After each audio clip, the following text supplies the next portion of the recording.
Welcome to your Get That Nugget for GCSE Science. Today we'll be concentrating on giving you a framework to answer method style of questions. This session is to complement your lessons with your teachers, not to replace them in any way. So one of the earlier nuggets, we spoke about improving methods and identifying variables. In this nugget, we're going to concentrate solely on those horrible 6 markers, all about writing a method. So I've got one I'm going to do with you, and then one that I've got for you to go away and practice to have a go at and then show your teacher. So the one that we are going to look at is writing a method to investigate how exercise can affect a person's heart rate.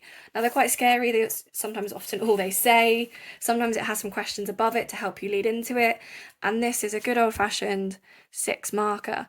And the only way to get sort of any more than 5 into that top bracket, 5 to 6 marks, is to write a method that could be picked up by someone and used, and there aren't really any errors. And it is quite hard to do. It's a tricky skill. So we're going to go over it to give you some confidence in that. So this one's clearly a biology one. We're investigating how exercise affects a person's heart rate. So like we did in the earlier one, I'm going to identify my variables. I'm going to think about my independent. What am I changing? Well, I'm looking at how exercise affects a person's heart rate. So I'm changing something about exercise. Now that's quite open-ended and we can discuss that in a minute. Dependent, what am I measuring? Well, I'm measuring the heart rate. And then control variables. I need to think about some control variables because those are going to get me marked. So what kind of things am I keeping the same? And those are my variables. Now, exercise. Obviously, I could be here like, step 1, do some exercise. Step 2, measure your heart rate. Step 3, do it again. And that would be a method, but it wouldn't be a very good one. So exercise, what kind of exercise do you want this person to do? Now, obviously it can be changed. So perhaps we're going to do, let's say I'm going to do my amount of jogging or running, and I'm going to do like 5 minutes, 10 minutes, and then 15 minutes. We're just going to change it 3 times. Usually you try and change it at least 5. I'm just going to leave it at 3 for now. And then the dependent heart rate. Well, I need to say how these affect the heart rate. So I'm going to measure it at the start and then at the end, and I'm going to look at the difference there. And then I'm going to come back to my control variables. What kind of things am I going to keep the same? Well, if I'm just looking at how exercise affects a person's heart rate, then I'm going to want to keep things like probably maybe age of the participants the same. Maybe I'm going to try and do it with a similar fitness level because that's going to have an impact. Sex, female versus male. What am I going to choose there? Obviously, they are doing the same type of exercise as well, and then some people can run in 5 minutes, some people can run quite a lot further than other people. So maybe we're going to keep the speed of the running the same. And, almost like the list can go on and on and on, but we don't need to go too crazy. So now I need to think about the steps. Now I get marks for this being in a logical order, which is the bit that I struggle with sometimes because I always forget things or remember things when I'm like steps in. But we can do this. So step number 1. Now I'm going to talk about some of my control variables in this, and I'm going to say select people. And then this is where we can talk about our control variables. I'm not just going to randomly select people, and I'm going to say select people that we're going to make them 20 years old, female, with same fitness level.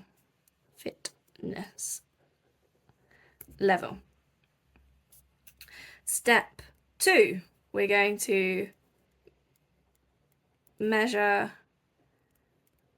heart rate. Now you could say how you're going to do this as well. That's also really important. How are you going to measure it? So we're going to measure it with a heart rate monitor. Quite nice and straightforward, really, isn't it? It could either be like a watch one or one that actually goes around your body, or perhaps you're on like a fancy treadmill that can do it. But because we're looking at heart rate, that's what I'm saying, measure heart rate with a HR monitor, heart rate monitor. Ta-da. Now that's really important. I've given some control variables, they're going to get me marks. I've said how I'm measuring my dependent variable. Great, going to get me marks. 3, and then they are going to exercise, which in our case is running, and I'm going to make them run, like I said, all at the same speed. So they're going to run at, I don't know, again, it really doesn't matter. Sometimes you get bogged down on the little details. Let's say they run at 10 kilometers an hour. 10 kilometers an hour. Now, obviously, you'd have to make this appropriate for the fitness level, but for this level, it's not too bothered. So exercise, which is running at 10 kilometers an hour for 5 mins. 4, we're going to immediately, there's the worst spelling of immediately take heart rate. And that is how I've decided to measure my heart rate. You could have then perhaps done something a little bit different. You could have said, take heart rate at 1 minute intervals within those 5 minutes and do that every time. But I'm just going to keep it nice and simple with a start and an end. Don't want to overcomplicate it. Don't want to make it too difficult. So immediately take heart rate. 5, I'm going to say allow to rest, so that heart rate can come all the way back down again, so it doesn't have an impact. 6, redo for 10 mins, 15 mins. I am going to do the 5 actually. We should always change the independent variable 5 times. So we've done it for 5, 10, 15, 20, and then 25 minutes. You might decide to do it on different days as well, but as long as we're allowing them to rest, that's that. And then we can compare start and end heart rate, because that's what most importantly we need to make sure we've planned something that's going to answer this. How has exercise affect a person's heart rate? So we can compare the start and end for all of them and see what's happened. And obviously what's going to have happened is the heart rate would have gone up the longer that they were running. And that's that. So just to recap, we want to look at our variables. So I'm going to write it down here. So we want to make sure we've got our independent variable. We want to make sure we've got our dependent variable, and we want to make sure we've given control variables. And I'm going to say at least 2, ideally more. Think about, I've given 3 up here alone, then another one down here. Okay, you want to make sure you've got your control variables in. If you forget things, you can always do like a little star and then a little star down here and say, when doing this, make sure you have done this. Or if you forget things, you can come back down here and write, this is step 6A. Okay, if you forget things, the examiner's not going to mind if you've, added little bits in. Just make sure that you've still got that lovely flow. And then once you've got your variables, how are you changing it? So obviously I haven't done that, but I have been specific about my 5, 10, 15, 20, 25 minutes. So that's how I've changed that. Dependent variable, how are you measuring? So I decided to measure my heart rate at the beginning and the end. And then control variables, how will you control them? Often you don't quite need that, just stating them is enough. Just as long as you've got them in, that's really, really important. Which then leads me down to your one. Write a method for investigating how changing the concentration of chemical A affects temperature change. So it sounds really, really different to the example we've just done, but actually it's really, really similar. I'm just going to give you some tips to help. So we are changing the concentration of chemical A. So here we changed exercise, and I changed it from 5, 10, 15, 20, 25. You just need to pick some different concentrations.